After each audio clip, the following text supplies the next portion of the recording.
Antran, the picture you're staring at was taken sometime in the 70s. It's the only remaining image I have left of my son, and the artificial being known as Antran, whom we adopted into our family at the time. It was a warm summer back in the mid-70s.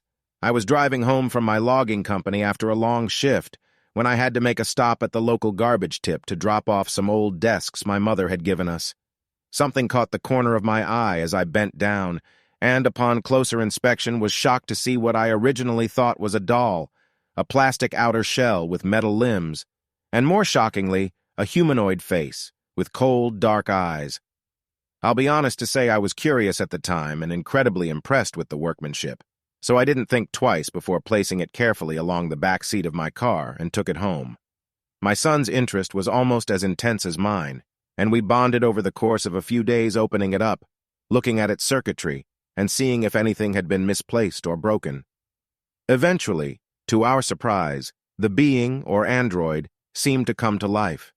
Its eyes displayed a somewhat sentient tint to them, its limbs turned, its hands gripped, and after a few moments it managed to stand on its own accord. Needless to say, we were scared, yet fascinated. Who could have created such a wonderful and remarkable piece of work? I thought to myself. It wasn't until a few weeks later that I realized this wasn't a toy or a doll. It showed incredible signs of intelligence and thinking ability. It learned to do everyday things, such as taking the trash out, playing with my son's toys. He even had a favorite, a small red car that he'd drive alongside the kitchen counters.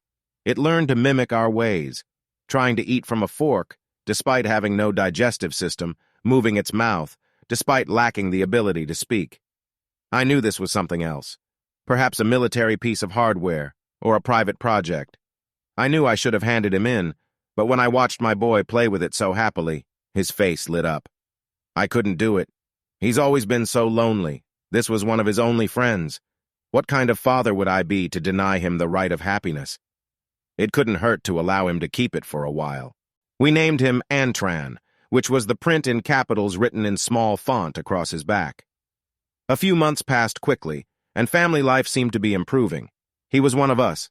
My lad's grades improved, his mood improved, everything was getting better. Until one evening in July. I was sitting in my armchair with a beer watching television.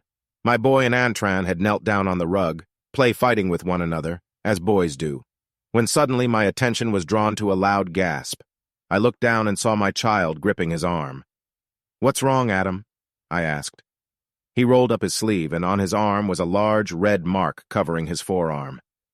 "Antran pinched me," he replied in a shaky voice. The mark was indeed red. It would soon bruise into a swollen purple lump. My fatherly instincts took over me, and like a parent telling off a naughty child, I shouted at the android. Its cold, metallic face for a moment seemed to show genuine sadness and sorrow, as though it didn't know its own strength. As though it was sorry, its lips moved. Whether it was trying to muster up the words to apologize through language or merely copying what I was doing, we will never know.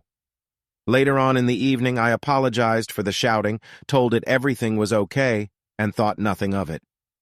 A few weeks later, my child came into my room. It must have been early morning. My slumber was interrupted by the gentle creaking of my bedroom door. "Dad," he whispered. "Yes, son," I replied. "It keeps looking at me." "What? What does?" I asked him through tired eyes. "Antran. He keeps looking at me at the end of my bed."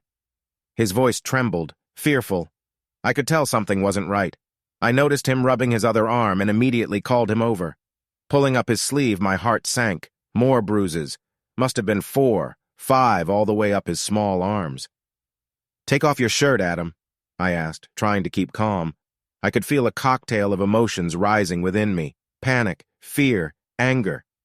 He took off his shirt. As the waist pulled over his small head, my heart sunk further, and my eyes welled up. Before me, my son stood, his small frame coated in bruises, different sizes, different shades of browns and purples. Immediately, I got up and stormed to Adam's room. Nothing. I shouted at the top of my lungs for the being, looking under the bed, out the closed bedroom window. Nothing. Suddenly, a loud knock from above us, then hard footsteps.